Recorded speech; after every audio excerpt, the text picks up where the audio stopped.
Hello and welcome to Session 4. This session, we'll be talking about the power of forgiveness. As we begin, we're going to hear from the people we interviewed around the world. We asked them two questions. How important is it to say sorry to one another?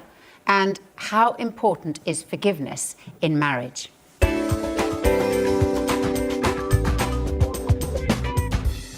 It is important to say sorry. Men don't apologize as much as women do. That's what I find. I don't think it's difficult to say you're sorry. You know, that's just being a man. I think it's difficult to say you're sorry just because... You say you're sorry? He said that in our wedding speech. He said he would never say sorry. I don't say sorry first. I take ages because I'm stubborn. But you regret it afterwards and you think, why didn't I just say sorry then, in the beginning, and admit it? But you never do. If people find it difficult to say that they're sorry, then a lot of people have pride issues. So I think that comes in the way of relationships. I never say I'm sorry, ever. It rarely happens. And I don't like to do it because then it has to do with pride. Even if I'm not wrong, I'll still say sorry just to resolve things. It's all about being the bigger man. When you've done that, you're done. It's important to say sorry, but only if you mean it. If you say sorry, you're not meaning it, then you're just a pointless human being. It really doesn't matter who says sorry, as long as you're able to leave everything behind from that point on. I think the job is done. If we're sorry about anything, just don't be too big not to say sorry. And that's it, isn't it?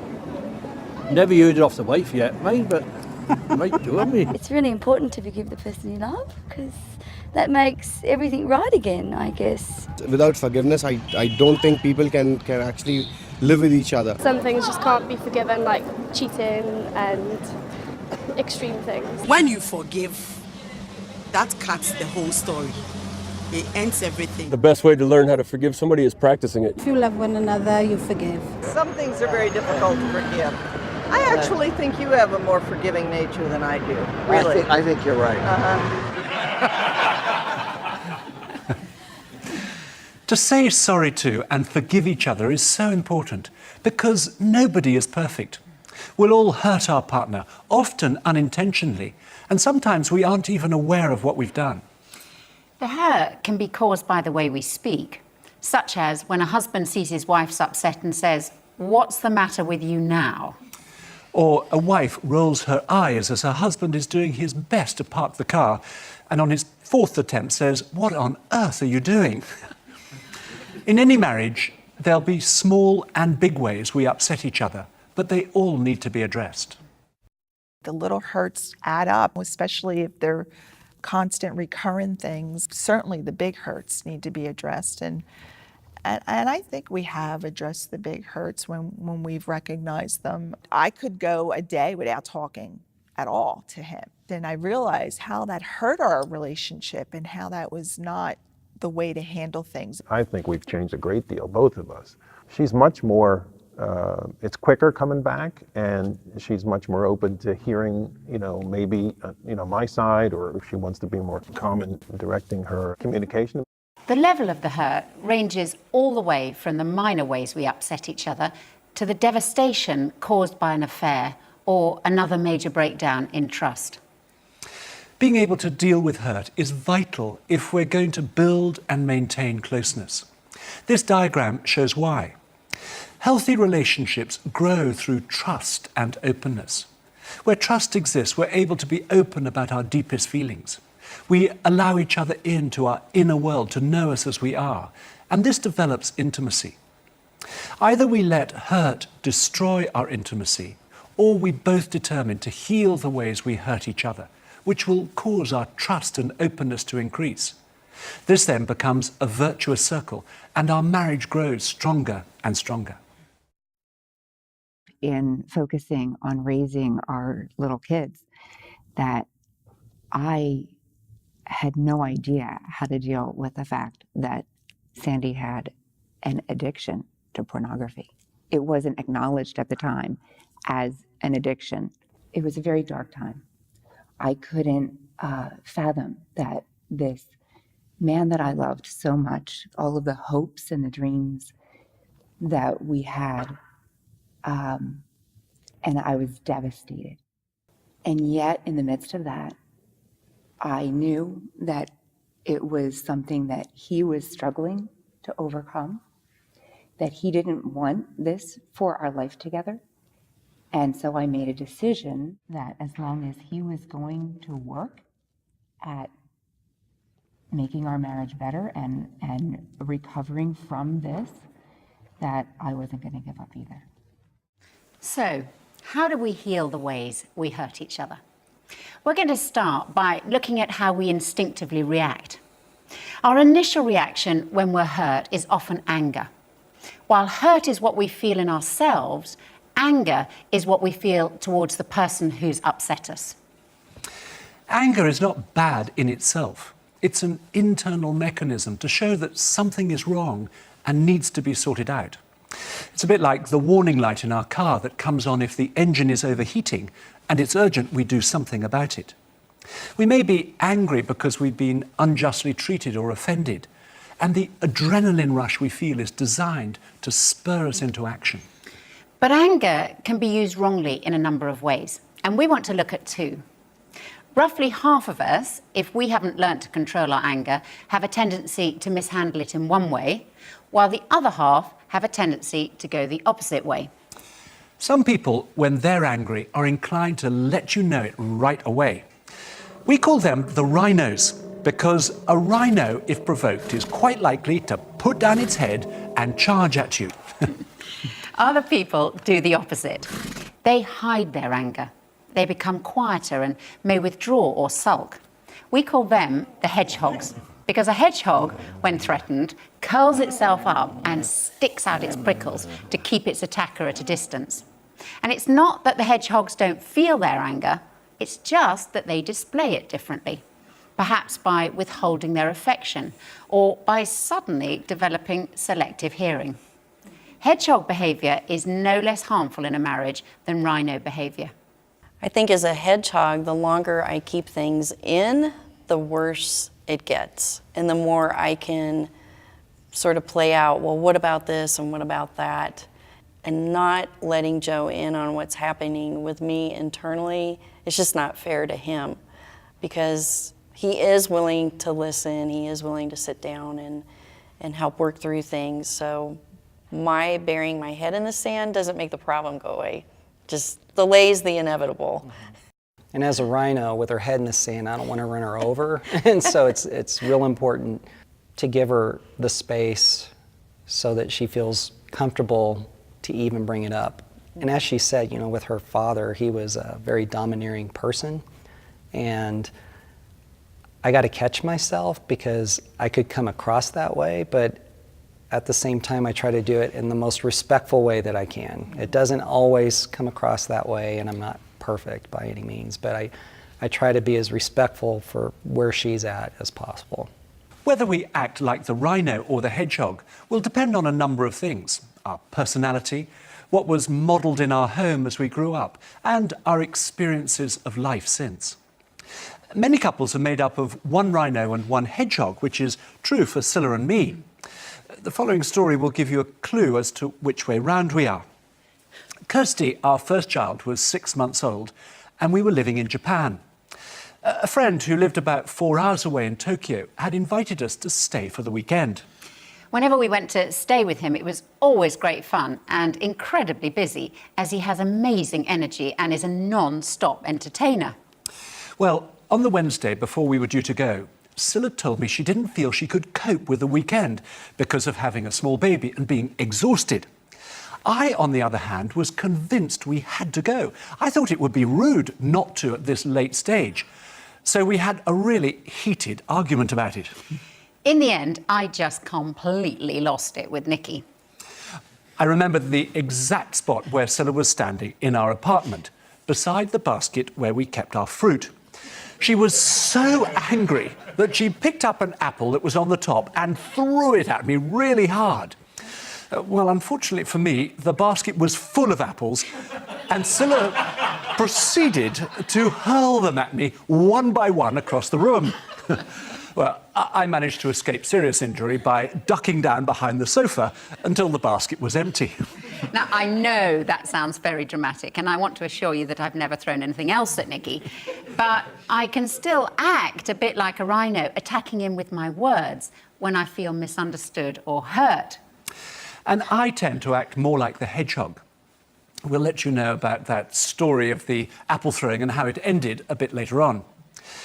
But while Scylla's danger is explosion, my danger is to hold anger or frustration inside. And I've realised it's better to have things out in the open and to express what I feel when I'm upset. And I've realised it's better, rather than going on the attack, to try to explain more calmly to Nicky what I'm feeling. Rhinos can learn to be more sensitive. I'm definitely the rhino. He's the opposite. I used to basically avoid conflict. I didn't want to just make something insignificant, big or bigger, until she would actually calm down, basically. So I wanted her to calm down and then just be relaxed and basically talk more about it. I didn't want to, continue being categorized as a rhino. And I've been working on that, trying to give him space and time to talk, realizing that it is very important to come into an agreement and see and listen to his point of view. But it's not just couples with opposite tendencies that have problems. If you have two rhinos in a marriage or two hedgehogs, that can be problematic too. I think we are both a little bit of each, the rhino and the hedgehog. It depends on the situation, it depends on the type of conflict. There are tendencies when there's certain situations or topics where we're both rhinos, and we've had to stop and table that discussion and say, okay, we are completely out of line. The girls are here, we need to schedule time to talk about this later. Arguments are healthy, but both rhinos and hedgehogs must learn to handle anger properly. Uncontrolled anger has terrible consequences. Rhino behaviour can lead to a husband or wife living with the constant fear of the next explosion. While hedgehog behaviour leads to an erosion of intimacy as resentment builds up and up. Both are damaging and ineffective ways of showing anger.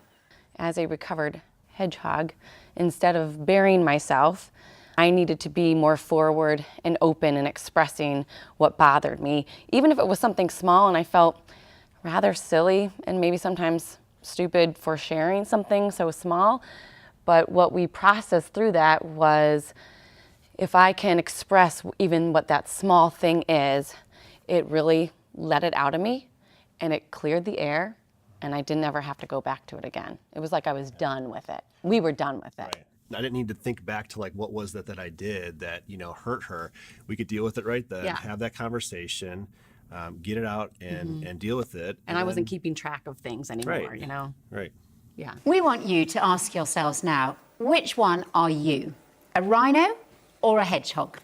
And just in case you're not sure, why don't you take a moment to check with your partner?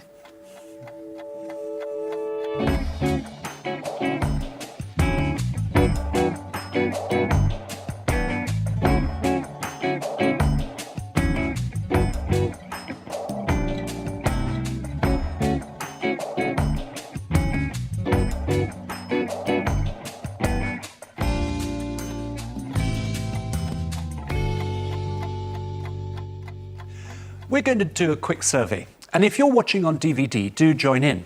First of all, how many of you are married to a rhino? Put your hand up.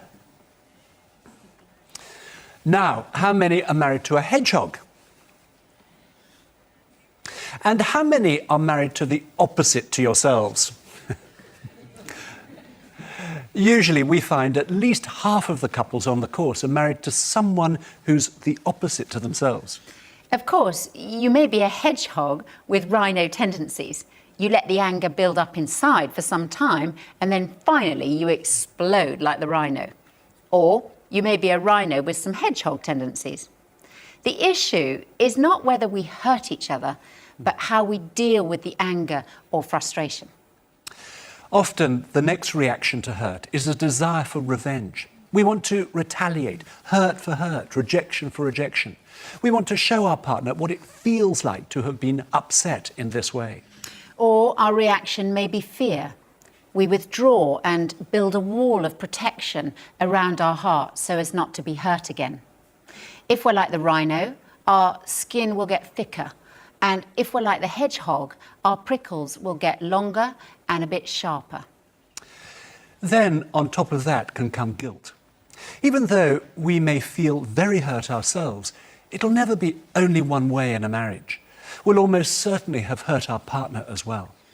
These effects of hurt, anger, retaliation, fear, and guilt, can lurk beneath the surface of a marriage. The next exercise, called Handling Anger, will help you recognize how you typically respond when you feel hurt. Please take a few minutes to fill in your answers to the questions and then discuss what you've put.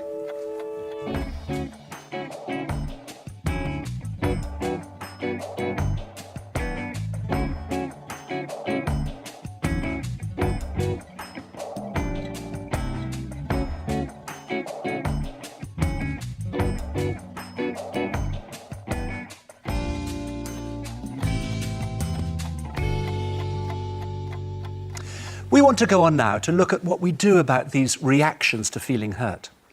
In the Bible it says, "In your anger do not sin." Anger has a purpose, but only for a short time, as the next line makes clear. Do not let the sun go down while you're still angry, and do not give the enemy a foothold. Anger must be controlled and not buried. We can't just push the emotions down and expect them to disappear. As one psychologist and marriage counsellor said, an emotion is never buried dead, it is always buried alive. You know, I find it really hard to believe it when couples tell me that they never have arguments. But I'm not even sure it'd be a good thing if it was true. I know a couple called Paul and Caroline, and they were married for 6 years, and they were still telling people they'd never ever had a row. You'd be at a dinner party with them, no, we never have a crossword, we are so in love. And they didn't. Not till that incredible Christmas day, just over 6 years into their marriage.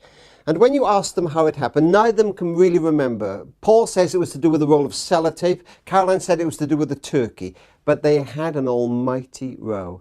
And as they did, hey presto, hurts came tumbling out that went back to the very, very beginning of their relationship. They were not forgotten, but neither were they dealt with.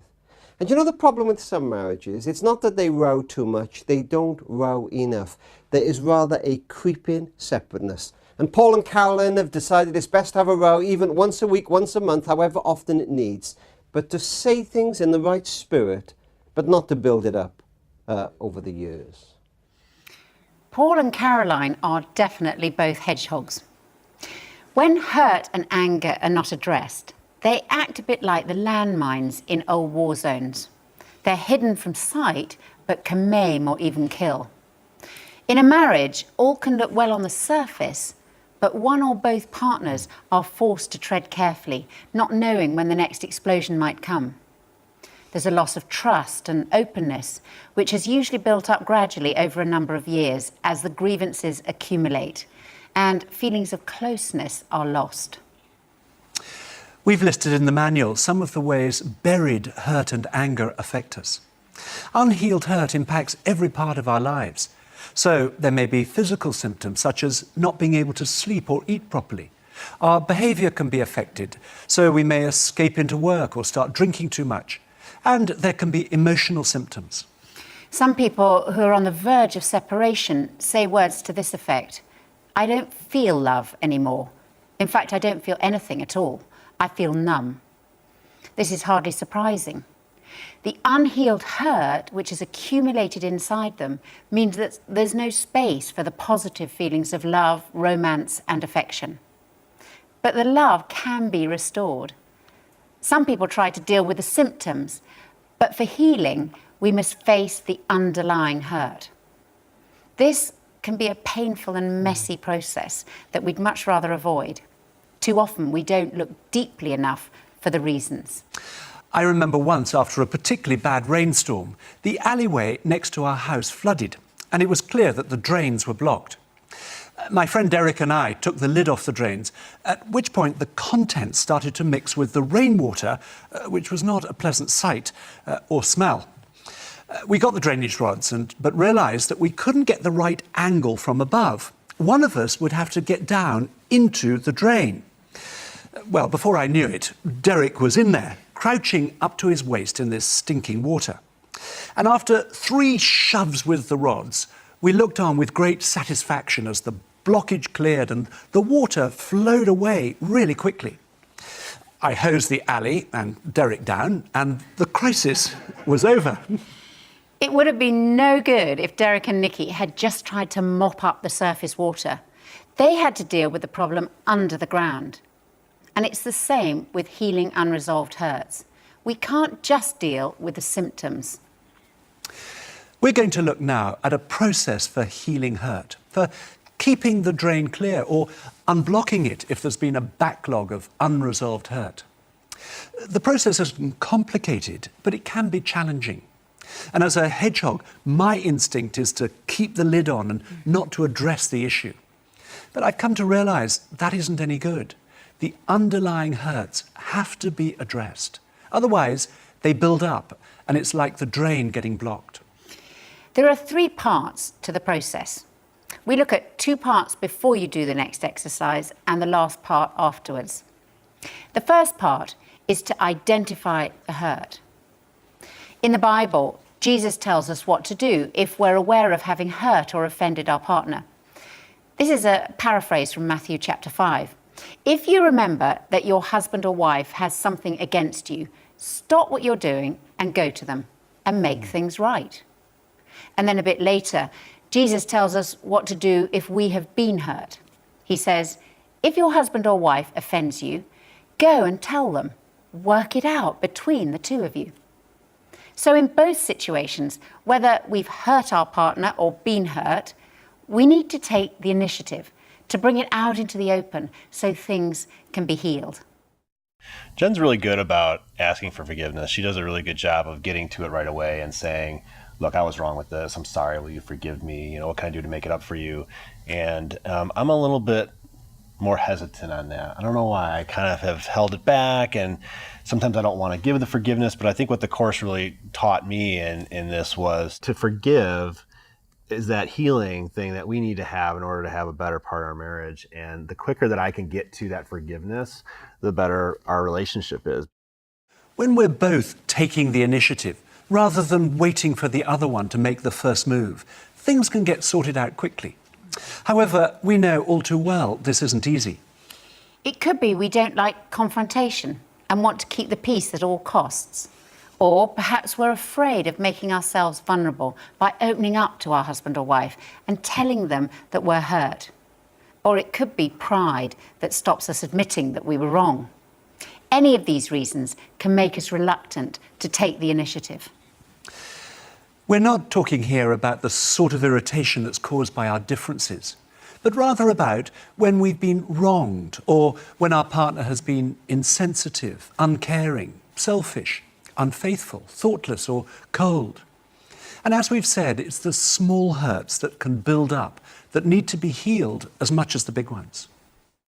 I had a small hurt at a recent parent-teacher conference where my wife and I were talking to our son's teacher, and I was making a point, and Lee just cut me off, and I was not listened to at all. And I didn't address it right there. It wasn't appropriate, but it was at that next marriage course that we were at, taking it together, that I addressed that, and because I could be one to let that stew and really build up a resentment.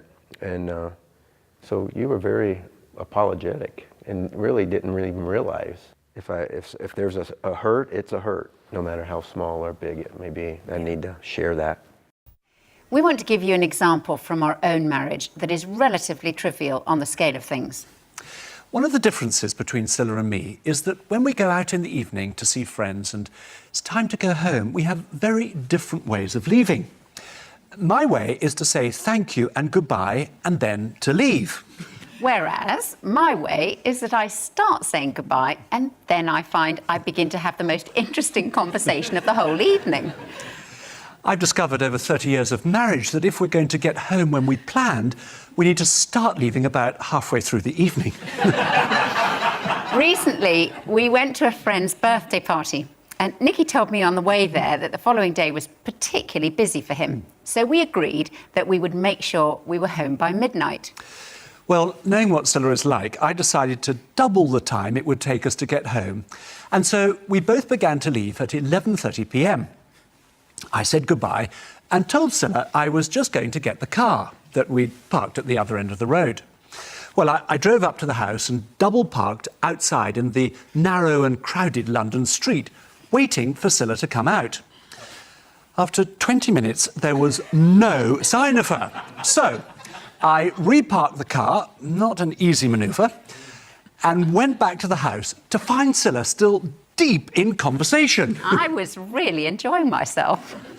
Well, keeping a fixed smile on my face so as not to spoil the end of the party, I told Scilla that I'd been waiting for her in the car and it was now past midnight. She said she hadn't even realised that I'd left. So I went to get the car again, and quite soon Scilla joined me.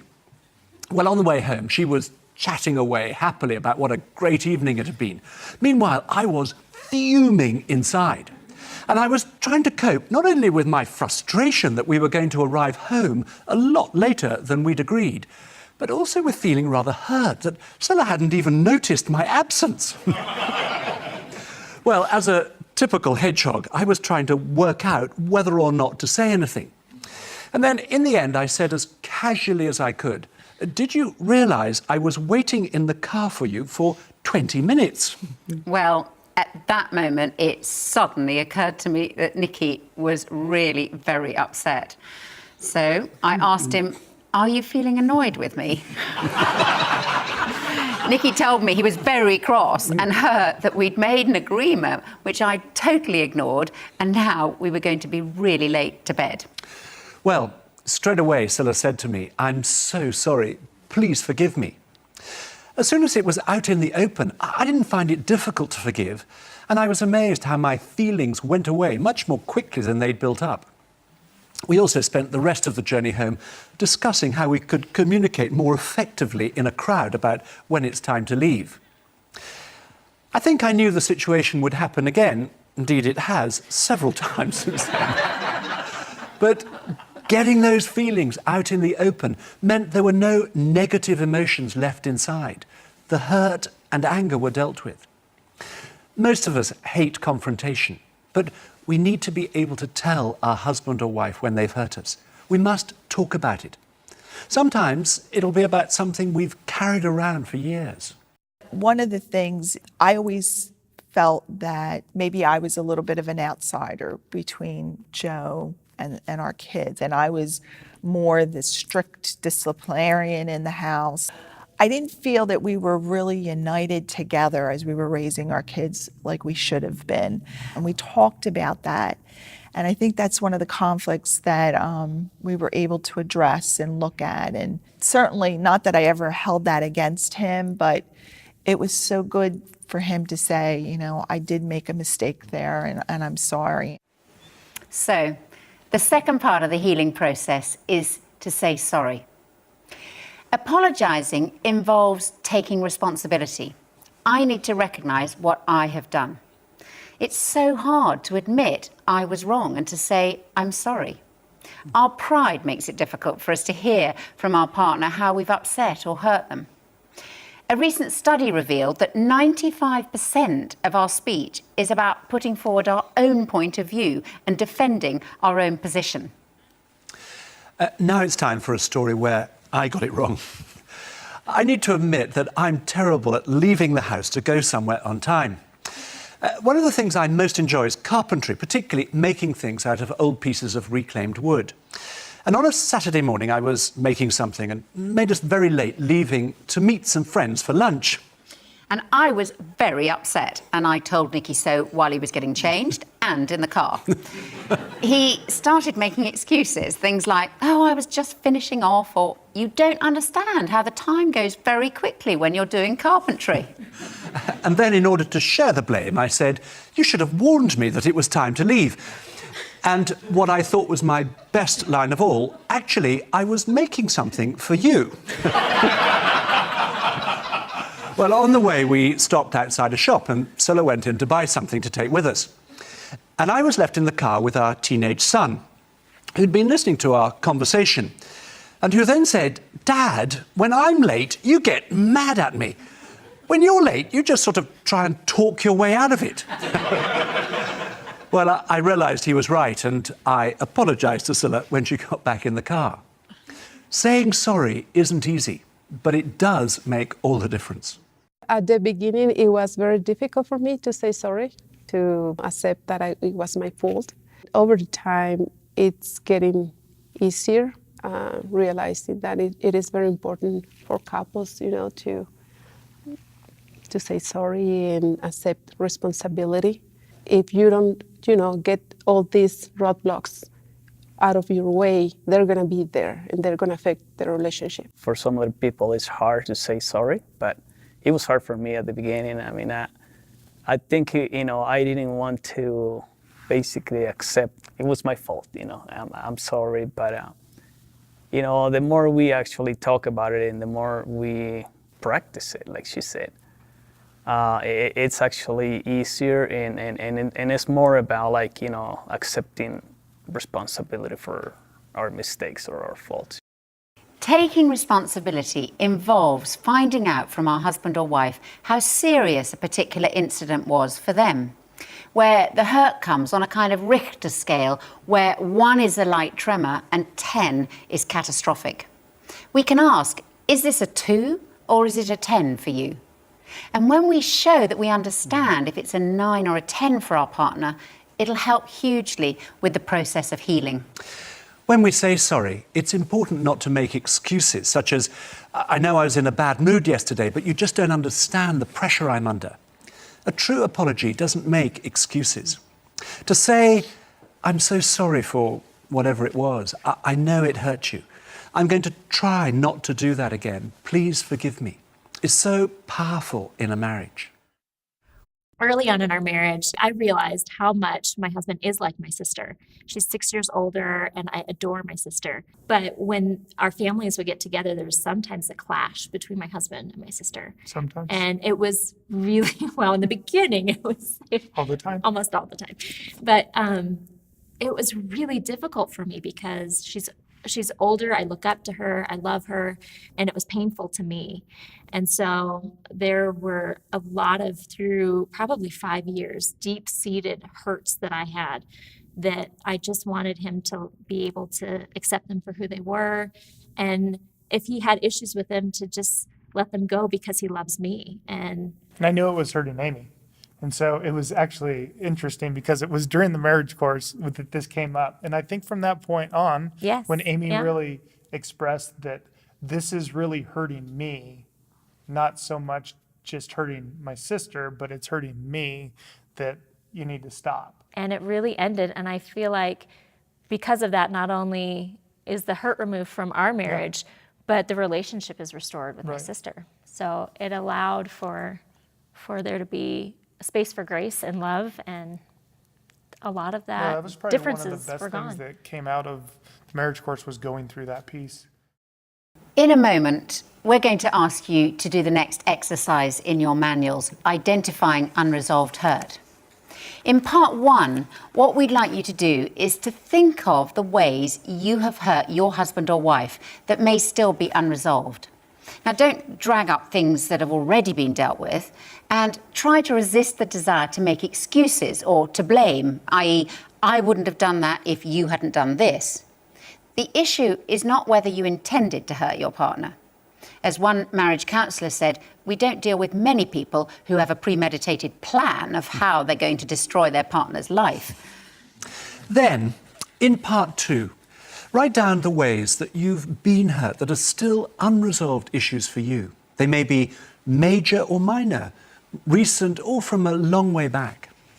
When you've both finished writing, exchange your manuals and read silently what your husband or wife has written, particularly in part 2. Then, one of you reflect back, as you did on session 2, your partner's feelings. For example, I realised that you felt let down or betrayed or humiliated when I did such and such. And that'll help you see your partner's viewpoint. Try to understand their feelings without defending yourself. Then revise your own list in part 1. If you're comfortable praying, you might want to pray and to say sorry to God and receive his forgiveness. As you do so, you may see a new perspective into how you've hurt your husband or wife. For some of you, there may be one issue to discuss, or nothing comes to mind. And for you, this session will help you to see how to keep the drain clear in the future. For others of you, you'll have many issues. You'll be dealing with a backlog, and this may be a process that takes some time.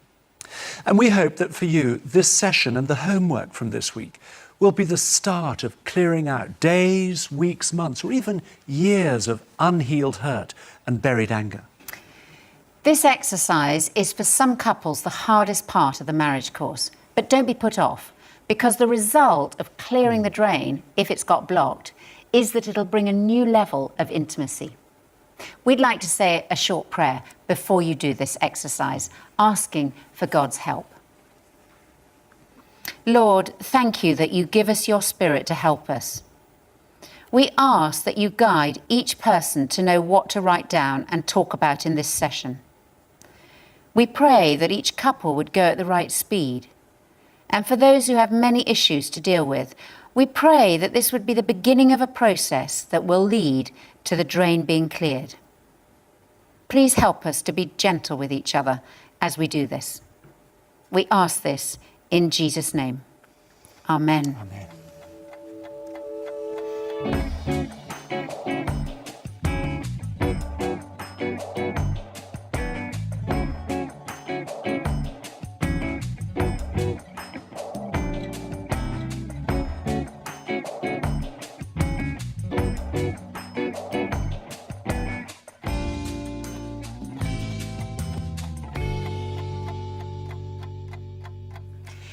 We recognise this process of identifying hurt is a hard one, and for a lot of people, it'll take longer than you've had time for in this session.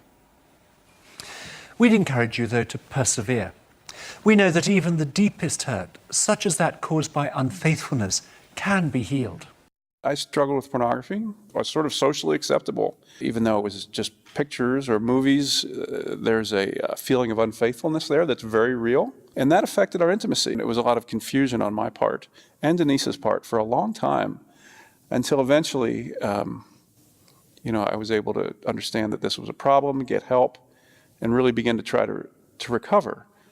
And when I did that, and then we kind of worked on it together, that really opened up a whole new purity, a whole new intimacy into our marriage that was so much healthier and so much happier. We've talked about the first and second parts of the process. Identify the hurt and say sorry to each other. We're going to go on now to look at the third part of the process, which is forgiveness. Forgiveness is essential in marriage. But forgiveness is really hard. It's always costly. Forgiveness means giving up our self-pity, giving up our desire for justice, giving up our rights, putting aside our pride. Every act of forgiveness costs us something, whether we're forgiving something large or small. Of course, there are degrees of difficulty. There's a big difference between forgiving someone for being slow at leaving a party and forgiving a betrayal of trust. But however difficult it is, we must forgive. We want to speak practically for a few minutes about how to do that.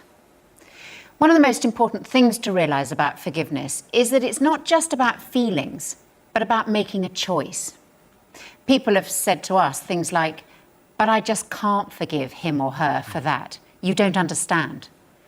And often that's because people are waiting for something to happen before they can forgive, waiting for the right feelings. Some are waiting for justice to be done. Some are wanting revenge first, wanting to retaliate, wanting the other person to be punished. Then they think they'll be able to forgive. The British author C.S. Lewis wrote, "Forgiveness goes beyond human fairness.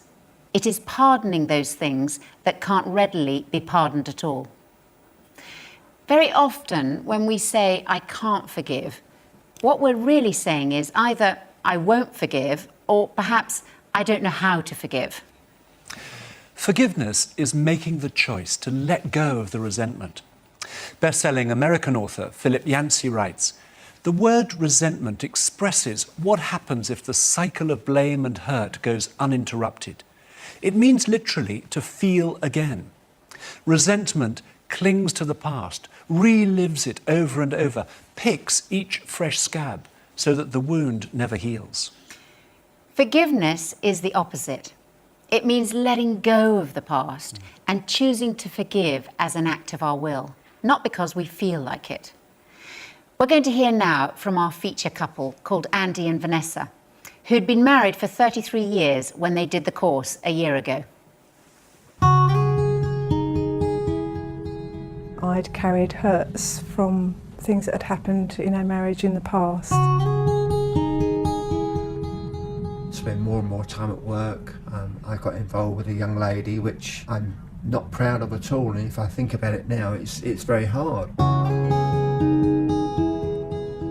I hadn't realised how much resentment that there was still there, and how much those hurts were still influencing my life and influencing our relationship.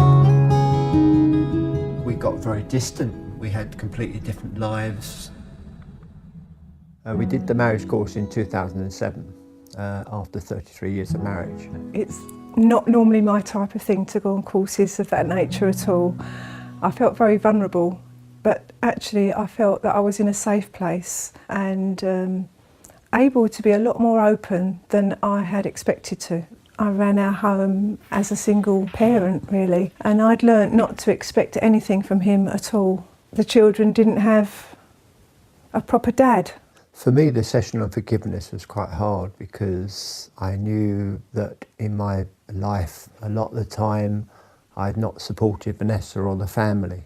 Vanessa would go her way, I'd go my way, spend more and more time at work, get involved in socialising. So when it came to forgiveness, it was a case of coming to Vanessa and sort of really opening my heart and saying, look, you know, sort of, I know I've done wrong, I just want to go forward in this marriage. We were able to really talk those things through properly and come to a much better place with them.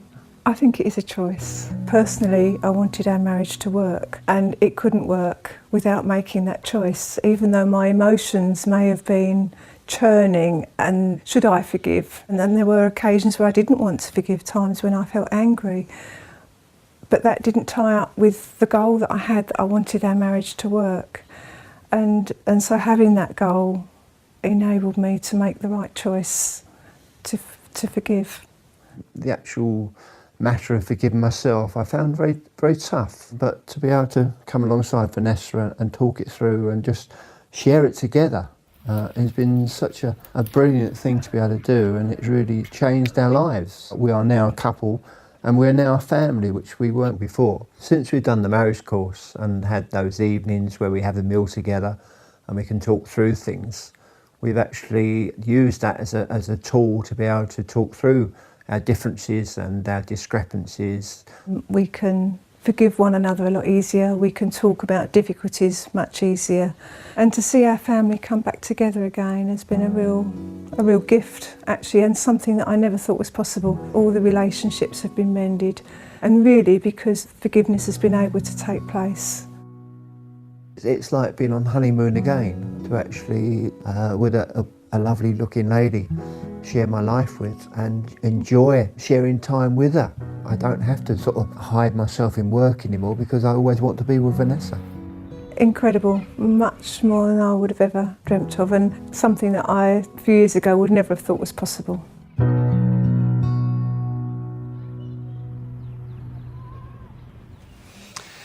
In the manual, we've put down some things that forgiveness is not, and some things that forgiveness is. We want to look at one of each. First of all, forgiveness is not trying to pretend that the hurt doesn't matter and trying to forget about it. Nothing that happens to us is ever really forgotten. It sinks into our subconscious and may be difficult to recall, but it's not forgotten.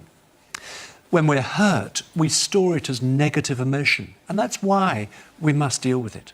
I think when you sweep things under the rug, it just creates these cracks and crevices. It accumulates. It accumulates. To constantly be restoring the relationship, I think, is something that keeps you strongly bonded together, because people don't like wander apart, quickly. It's something that over time you just feel less and less united. And that's something that I just really trying to hold on to with us, is because there's lots of opportunities for things to get in between us.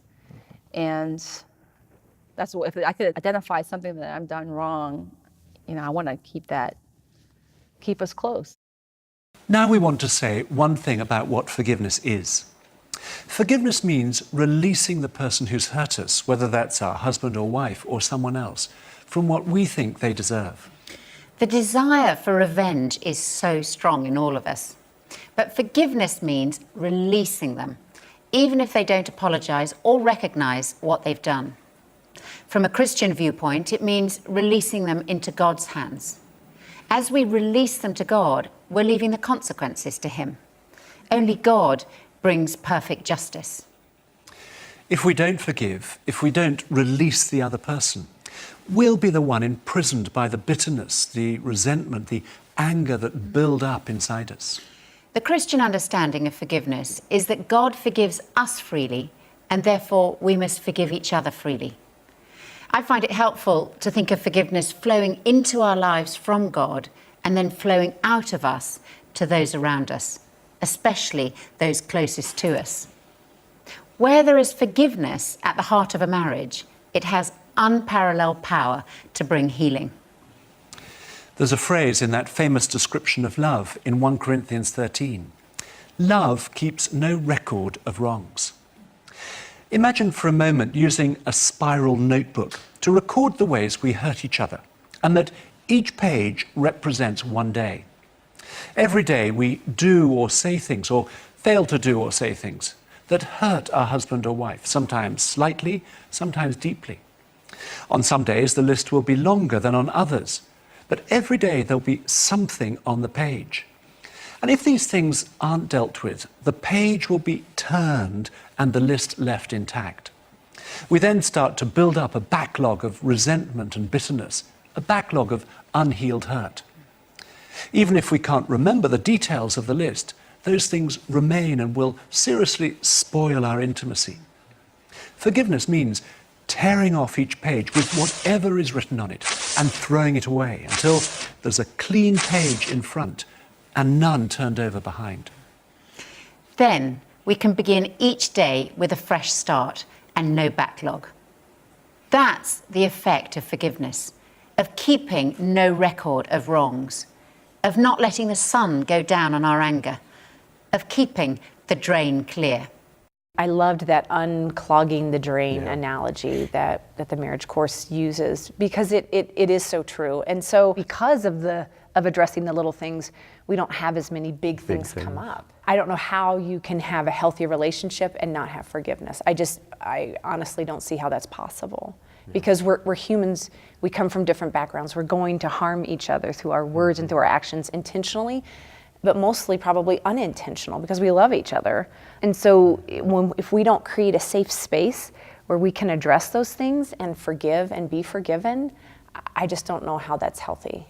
When we've been through this process of identifying hurt, saying sorry and forgiving, we can start again together. The drain is clear.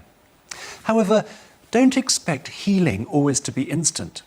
Apology and forgiveness remove the distance between us, but the hurt leaves a bruising that needs time to heal.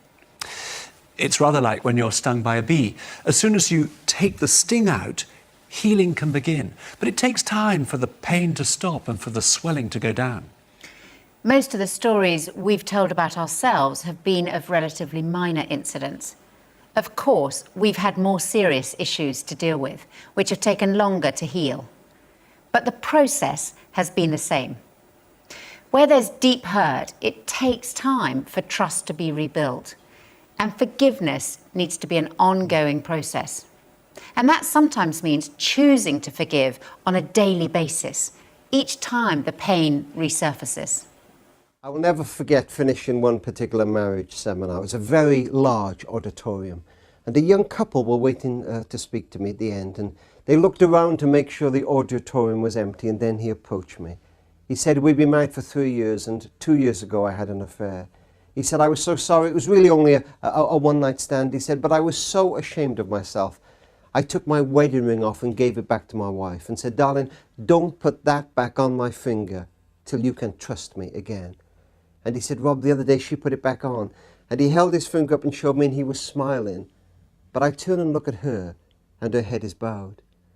And I said to him, you know, I may be wrong, but I think when she put that ring back on your finger, she was not saying, I trust you again.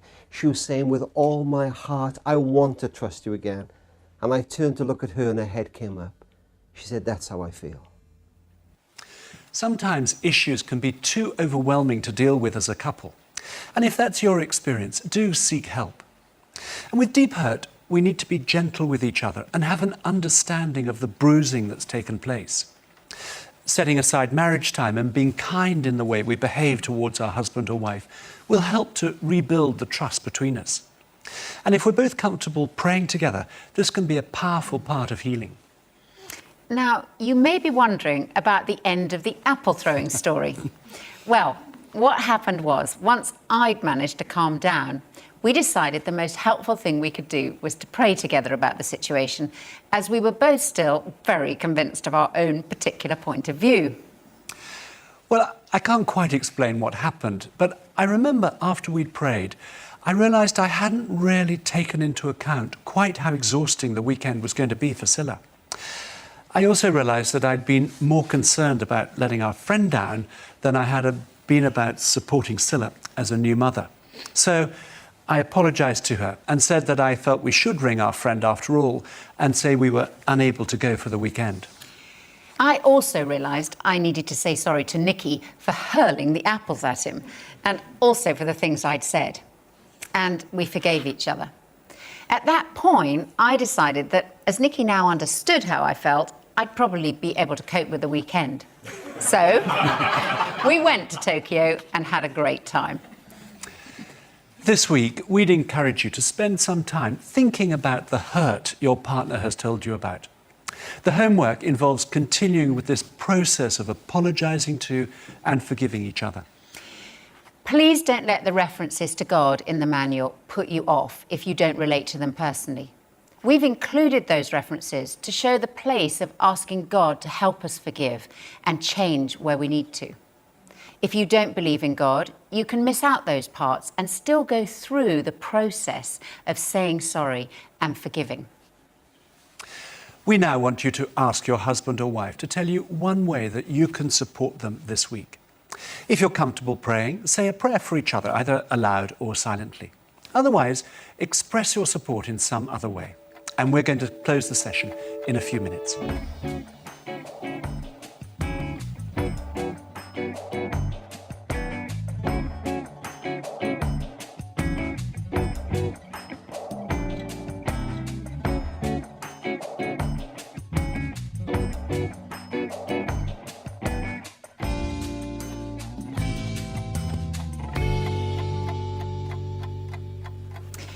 One of the most popular readings often used at weddings comes from that famous description of love in 1 Corinthians 13.